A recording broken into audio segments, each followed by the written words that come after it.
Crossing Church, how are you doing today? Are you doing good? Man, I tell you what, I came to preach today. I don't know if you came to listen, but I came to preach. I was taking a shower, getting ready, and all of a sudden I just started getting got a little sauce going on, and I've been amped ever since. I know that there's a bunch of you that may have questions about what's our church gonna do in the coming weeks and months, as obviously some of our campuses that are navigating different challenges inside their school system, and schools are shutting down for periods of time, and you're trying to figure out what's our church plan. I just want you to know, our church's plan is to remain having services in person at all of our locations. That's our plan. Now, let me tell you why that is, so that way you can tell them. This will save you from making phone calls. This will save you from having to check back with Facebook all the time. Here's why. We have a great experience for people who don't feel comfortable coming to church.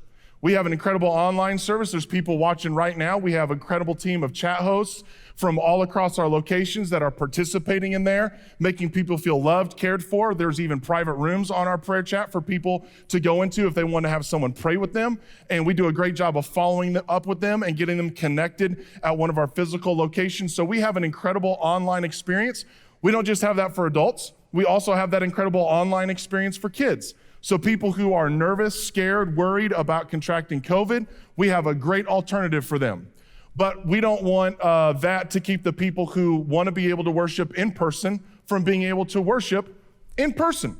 And so for the foreseeable future, unless something really big happens, you can plan that on Thursdays and on Sundays, someone's going to be preaching, someone's going to be playing the drums, someone's going to be playing the guitar, and as long as we have difference makers, we're going to have as many ministries open as humanly possible. You guys okay with that? Good. Now, this is the last sermon of this sermon series.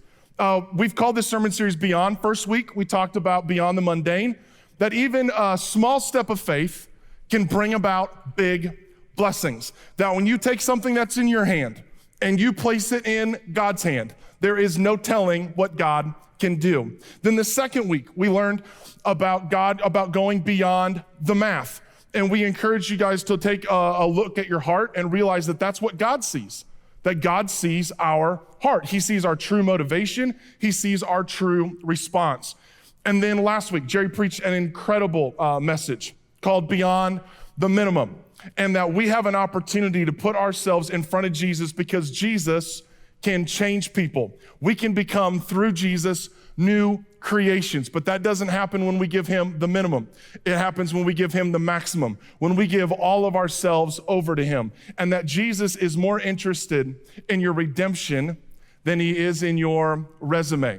Well, today we're going to finish this series with a sermon I've called Beyond the Moment at all of our locations. Type it in the chat if you're watching online. Would you guys say moment? Beyond the moment. How many of you, raise your hand, put a thumbs up emoji in the chat, if you've made a decision that has lasted beyond the moment? Yeah, we got lots of those. It's hard to make a decision that doesn't last beyond the moment. Maybe it was where you chose to go to college. Maybe it was who you proposed to. Like that decision lasted beyond the moment. You made the decision to have kids. Oh dear God, did that one last beyond the moment, right? You decided to buy a house, or you decided to remodel that house, and it has lasted beyond the moment, right? Some of you started a remodel project 15 years ago, and one of these days we're gonna get that bathroom going, right? It's just how it is. There are other decisions that we've made that are bad decisions that have lasted beyond the moment. For some of you, it's the same things I just listed. You decided to go to college, and now you're still trying to figure out how to pay for it. You thought you were a private school kid, but you weren't. You're a community college kid. Like, you should have just paid the low rate, but you got yourself an Ivy League school and you don't know when you're gonna pay it off. You got a house payment in your head. Some of you, you married somebody and you're like, whew, that lasted not as many moments as I anticipated, right? There are other stuff. Some of you, you decide to remodel a house. Some of you, you got a tattoo. And if you could wind back the clock, you're like, that neck tattoo of my ex-boyfriend, it's a roughie, right? It's hard to date with somebody else's name on your neck. That's just how it is, right? Or you were really excited about your new job at a phone book company. You just thought that one was really gonna pan out. You just invested in a pager company, but that decision didn't pan out. You ate ice cream right after Mexican. That decision lasts beyond the moment, right? That one's always a bad decision. How about this one? Anybody else? This is for the fellas. Your wife said, wouldn't it be awesome if we were to just plant a couple trees in our yard? And you planted them, and it was cool watching them grow. And they kept growing. And now they're these big, beautiful leaf droppers. And you've spent the last 3 weeks just trying to figure out how to see your grass. Jennifer and I, when we moved to Quincy, we bought this house that had these 2 beautiful trees in the front yard. No, they really are, they're beautiful. The thing that we didn't know about it is that our tree doesn't drop its leaves until after the first snow in January. And so what ends up happening is like all the leaves on our street all go through this beautiful color change. And our leaves are just green, and everybody else is taking care of their leaves, it's going good. Our leaves are just like, no man, we're gonna wait till you're raking in the snow. Except for this year. They turned this unbelievably beautiful color for like 6 hours. And then they all dropped in a 2-day period. If you go to my house, there is 4 inches of leaf confetti. You can't put it anywhere. My neighbors who've already taken care of their leaves are looking out like wondering when's the confetti gonna stop blowing from my yard into their yard. And I'm going, if it was up to me, them suckers are coming down next year. Like I'm just cutting them and we're gonna put 2 little pine trees, like bonsai pine trees in the front yard with like 2 rocks around them. Because what happens is sometimes you make a decision and it just keeps hanging around. You decided to get your kids a dog and it just keeps, you decided to feed a cat in the neighborhood and it just keeps hanging around. One of Satan's greatest tools that he uses against us is to keep us from seeing the impact of our decisions. He wants to hide us or hide from us the long-term impact that they can have. He wants us to focus on the physical realities instead of the spiritual realities. He does this for 2 reasons. The first one is he doesn't want us to see the true cost of our bad decisions. If you knew that flirt would end in a divorce, you wouldn't have flirted. The second thing he tries to do is see the incredible impact of our godly decisions. I want to walk you through a story today found in 1 Kings chapter 17 that shows the tremendous power when we make a decision to trust God and how it goes beyond the moment. 1 Kings chapter 17, verse 1. Now Elijah the Tishbite from Tishbe in Gilead said to Ahab, as the Lord, the God of Israel lives, whom I serve, there will be neither dew nor rain in the next few years except at my word. This is in a period of time where God is using prophets to speak to the kings of Israel to get them to turn their hearts towards God, because if the king turns his heart towards God, the people will follow. Well, Ahab is the worst of the Israelite kings. He married a woman named Jezebel. And I'll just let you know, if you look for like the top 100 baby names each year, Jezebel never makes the list. You've never heard someone talk about, hey, I'd like to introduce you to my little girl, Jezebel, because nobody names their kid, I hope, that name, right? That's one of the names that you just wouldn't write on a cake. Like the baker would go, sorry, we don't do Jezebels here. She's a bad girl, he's a bad dude. And they are leading the people of Israel into idol worship. And so God calls Elijah and says, I want you to direct the people's hearts back to me. Here's how I'm gonna do it. I'm gonna shut off the spigot. There's not gonna be any rain. There's not even gonna be dew until the people turn and acknowledge me, and then I'll turn the spigot back on. So Elijah tells Ahab this. 1 Kings chapter 17, verses 2. Then the word of the Lord came to Elijah, leave there and turn eastward and hide in the Kerith ravine east of the Jordan. There you will drink from the brook, and I have directed the ravens to supply you with food there. So he did what the Lord told him. He went to the Kerith ravine east of the Jordan, and he stayed there. The ravens brought him bread and meat in the morning, and bread and meat in the evening, and he drank from the brook. So God is protecting Elijah because obviously Ahab is going to be looking for him, trying to get him to talk to God, to turn the spigot from heaven back on. So he's taken him and he's hidden him. Can you imagine this scene? I mean, sitting down by a brook and drinking water out of a creek, that's not that weird to any of us. But can you imagine being fed by ravens? I mean, if you've been to a big city, there's always the pigeon lady throwing out bread, feeding the pigeons. This is the exact opposite. This is a flock of pigeons following you and bringing you bread. You have to ask yourself, how many birds would it take to feed a dude?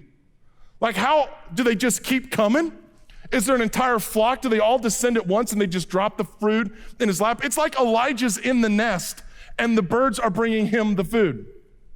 But God is using this to reveal himself to Elijah and to increase Elijah's trust. Let's pick up the story. Chapter 17, verse 7. Sometime later, the brook dried up because there had been no rain in the land. Then the word of the Lord came to him, go at once to Zarephath in the region of Sidon and stay there.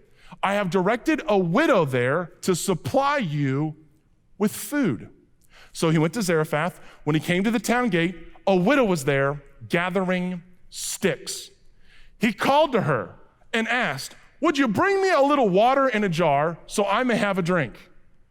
And as she was going to get it, he called, and bring me, please, a piece of bread. This dude's been so used to just being provided for by ravens. He sees the girl, and he goes, obviously God's providing. Hey, can I get a drink? And can I also get a little bit of bread? She replies, as surely as the Lord your God lives, she replied, I don't have any bread. Only a handful of flour in a jar and a little olive oil in a jug. I'm gathering a few sticks to take home and make a meal for myself and my son that we may eat it and die. Elijah has been tested, his trust in God has been growing, and now God takes him to a place to be provided for by a widow, and he shows up, and the widow has no means. She has nothing. God tells Elijah, you're gonna be provided for by a widow. Elijah goes to the widow, and she says, we're getting ready to die. If I'm Elijah, if you're Elijah, you're going, God, why did you bring me here? And why did you bring me to her? Well, God's built Elijah's faith, and now it's time for God to build the widow's faith. Look what Elijah says, starting in verse 13. Elijah said to her, don't be afraid. Go home and do as you have said. But, everybody say this word. First, make a small loaf of bread for me from what you have and bring it to me. And then make something for yourself and your son. For this is what the Lord, the God of Israel, says. The jar of flour will not be used up, and the jug of oil will not run dry until the day the Lord sends rain on the land. She went away, and she did as Elijah told her. So there was food every day for Elijah and for the woman and her family. For the jar of flour was not used up, and the jug of oil did not run dry, in keeping with the word of the Lord spoken by Elijah. The woman trusts God and takes an initial step of faith, and she takes the remaining supplies that she has, she makes the bread, she gives it to Elijah, and then she goes back knowing that there's nothing for her and her son, that this is the last day, but she decides to go over to the counter. She already put him in the sink, figuring she was just gonna wash him out, but she looks in there and she sees a little bit of flour. She reaches in, and there's a little bit of oil. And so she makes some for her son. She saw it. She emptied them out. There's nothing in there, and she put them back in the sink. She took the food to her son, and she came back going, well, at least they were taken care of. But she sees a little bit of flour and a little bit of oil. And day after day, Elijah and her entire family were taken care of by the Lord until God sent the rain. One step of faith, one moment of obedience, and it lasted far beyond the moment. Can you imagine having that kind of faith? The food was there every day for everybody involved, but everybody else was blessed because of her faith. It wasn't the boy's faith, it was her faith. Did you notice that the resupply was greater than the initial gift? But the resupply didn't come until after the gift had been given. She made it for Elijah first, and she used it all up. But God kept giving more and more and more back each and every single day. And the crazy thing is, this is true of all of us. We don't get eternal life until we lay down our life. It's Jesus who says, whoever wants to save his life, they're going to lose it. But whoever loses his life will find it. We lay down our physical kingdom and we take up an eternal kingdom. We lay down our mortality and we pick up eternity. And the resupply that God gives us is greater than the gift we originally give him. It goes beyond the moment. Stay with me.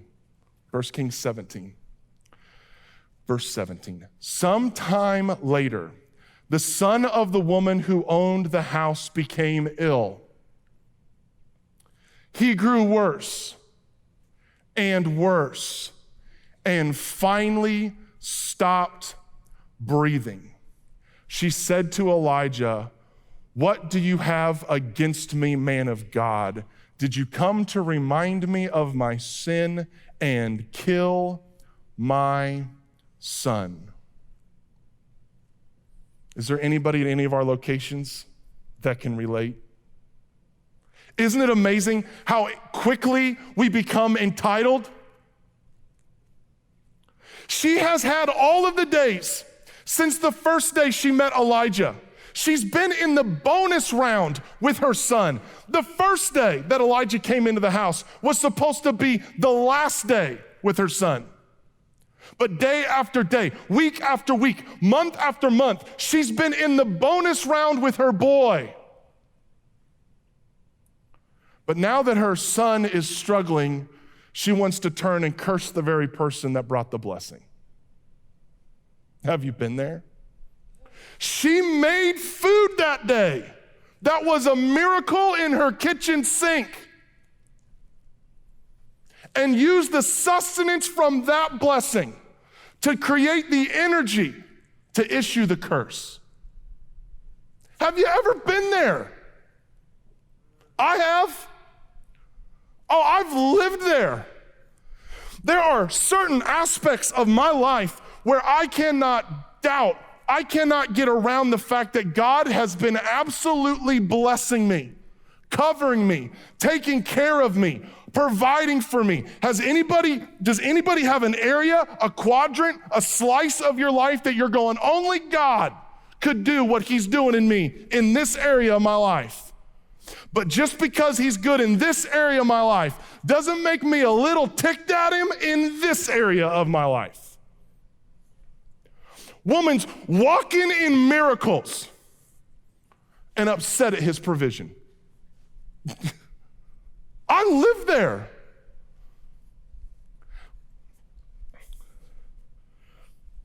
You're doing this thing right. You're trusting God in this area. You're being obedient in this area. You're sacrificing in this area. And you're angry at God in this one. We live in that tension. I don't look at her and get mad at her. I look at her and I see me. Do you see you?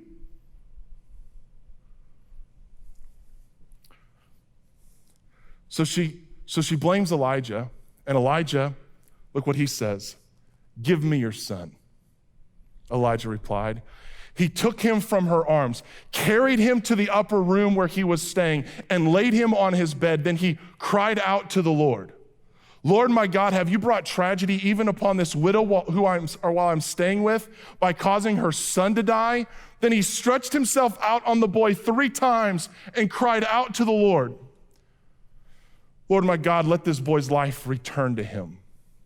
The Lord heard Elijah's cry, and the boy's life returned to him, and he lived. Elijah picked up the child and carried him down from the room into the house. He gave her to his mother and said, look, your son is alive. Not once, but twice, Elijah saved this boy's life. Not once, but twice, he answered the deepest held prayer of that woman.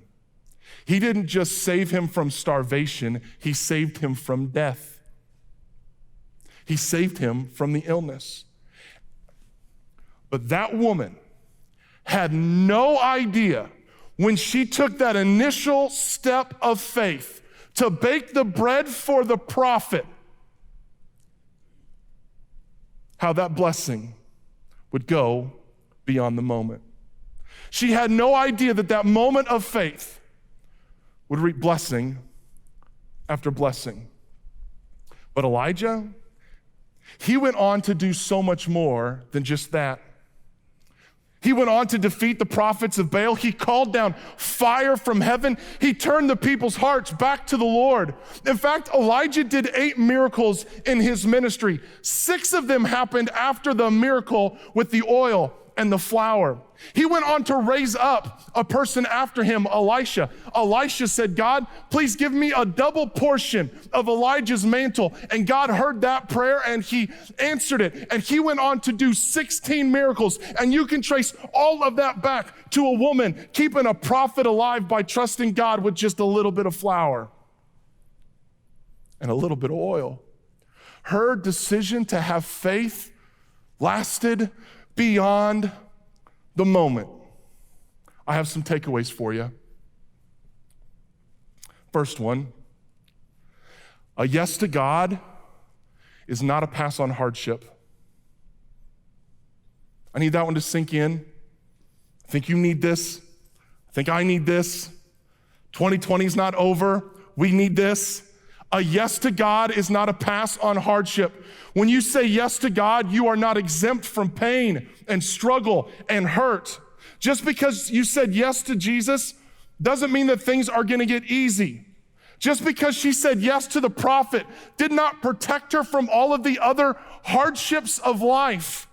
Just because you're a Christian doesn't mean that sickness won't visit your house. And just because in this area of your life you're following God doesn't mean that you're not going to have tragedy in this area. Just because you've been praying for your marriage doesn't mean your kids won't disobey. Just because you've been faithful in your giving doesn't mean you won't have hardships in your job. Just because you've been going to church every single week doesn't mean you won't get sick. You won't get depressed. You won't have anxiety. We have to live with the fact that God will eventually deliver us. But he doesn't always deliver us. God does not always deliver you from your temporary pain. But hear me, he never abandons you. There are going to be times when you are going to pray, God, take this from me. And he won't. But he will stay with you. He says this promise, I will never leave you or forsake you. When you come into a relationship with Jesus Christ, he places his eternal presence, the Holy Spirit, in you. When he says, even though I walk through the valley of the shadow of death, I will fear no evil, for you are, say it, with me. He doesn't say when you come into a relationship with me, there's no more valleys. He just says, I'm with you. I'm with you in the valley. Whatever whatever's going on in your world right now, I just need you to hear this. He knows. He's with you. And while you may not get a yes for what you're praying for, he's never going to abandon you. Second takeaway. Every yes matters. Every single yes to God matters. There is no way she could have known when she made her first yes to God, all the things that would happen beyond the moment. And that is what Satan tries to steal from you, and what he tries to steal from me is the power, the eternal power of our yeses towards God. The ripples of her faith are still impacting you and me today. You guys have done this. You've gone out and you've thrown a rock into the water and you see the ripples go out. And the bigger the rock, the bigger the ripple. But Satan would convince you that all you're doing on your best day is dropping a rock. But when you're in a relationship with Jesus Christ, you know what we do? We skip rocks. We don't throw rocks in, we skip them across the water. She said yes to God and she got food for herself every single day, and there were ripples. She got food for her son every day, and there were ripples on the water. She provided for a prophet, and there were ripples on the water in his life, and he raised up another prophet, and there were ripples. She didn't throw a rock into the water, she skipped one on the water. Don't underestimate the power of your yes. I got one for you. I was giving to this church way before we launched Macomb. Way before we even thought about going to Macomb, I was given to this church. I had no idea that I would eventually be the campus pastor at that campus. Had no idea. But I went there. And when I got there, I met somebody. I had no idea that I was given to support a church that would launch a church that would allow me to meet my wife. I had no idea that when I was given to this church, before it launched the church, before I met the wife, because of the church that we launched, that she would have a daughter that I would inherit. And that one day during one of my messages at a camp that I didn't know we were gonna buy, she would stand up and say that she wanted to be in full-time ministry. I had no idea when I was given to this church, before I went to Macomb, before I met my wife who had the kid, that she was gonna go into ministry and that she was gonna find another guy who found Jesus at that campus and that they'd want to get married. And I told them right out of the gate, you're not having kids till I'm over 40, because I don't want to be a redneck joke and be a grandpa pre-40, right? I had no idea when I was given to this church before whatever, that we would hire a guy in Macomb that would eventually be the campus pastor in Keokuk. I had no idea when I was given to this church before that happened that my parents would actually go to the church that's in Keokuk. I had no idea how God would take just my little rock and skip it across the water. And I wonder how many of you have lost sight of the impact. And I don't give to God, I don't give to him because it's easy. I give to him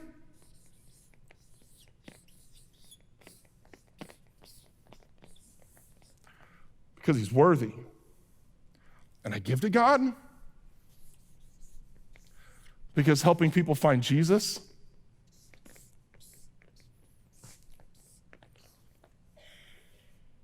is worth it. Stay with me. Jesus came down to earth and he skipped the biggest rock across all of eternity. He skipped a rock across all the souls that you can trace this moment right here in this time and me preaching this word to you all the way back through faithful people who've taken what God's given them and skipped it across the water. And you can trace this moment all the way back to Jesus in a moment, coming out of a grave. You could trace it all the way back to Jesus in one moment, laying down his life and dying on the cross. And the Bible says it was an all-sufficient payment for all people for all time, which is a really long way of saying that Jesus' sacrifice lasted long beyond the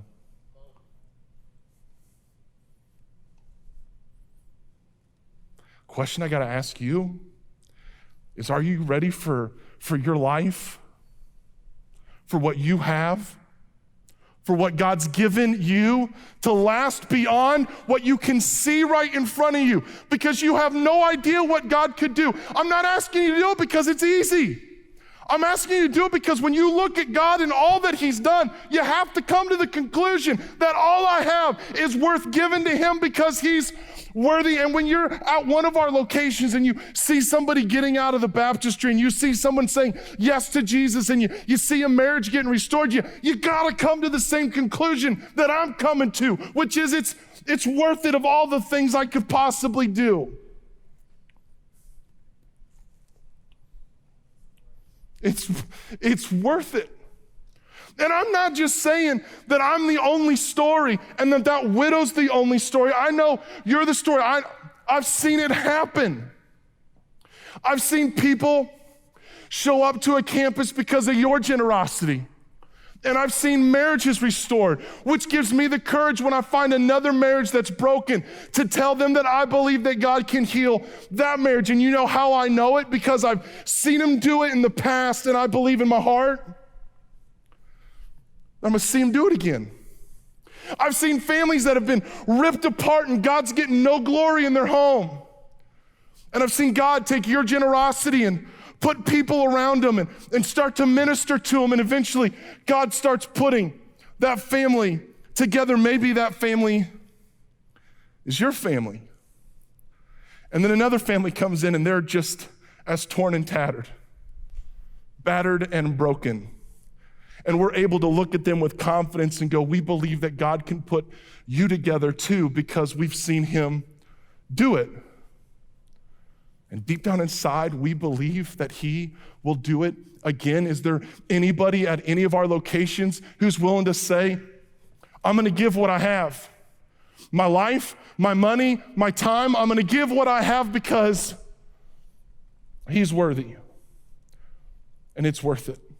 Is there anybody at any of our locations who has this feeling deep down in their gut that they can't escape it, that they know that God wants them to finally skip their rock across his waters? Knowing that you've skipped a rock before and you had no clue what God would do with it, but he did something incredible with it. And so with full confidence, you're ready to pick up another rock and skip it, believing that he'll do it again. We're moving to a time of decision. What up, YouTube family? Hope you guys enjoyed this week's message. I'm gonna encourage you guys to do 4 things today. 1, would you hit that like button and let us know that the content that we're producing is being a benefit to you and to your family? Second thing I'm gonna encourage you to do is hit that subscribe button so that we can start to coalesce and go on this journey together. The third thing I'm gonna encourage you to do is hit that bell button. That bell's gonna turn on your notifications, so every time we upload content, you'll be notified so you can join in with us as soon as possible. And then the last thing is, if you feel like you've been blessed to be a blessing and you don't give to another church, we would love to give you an opportunity to be generous with us as we try to be generous towards God. You can go into the description below and you can click that link called for the Give app, and it will walk you through everything you need to do to make that a reality. We appreciate you, we love you, and God bless you.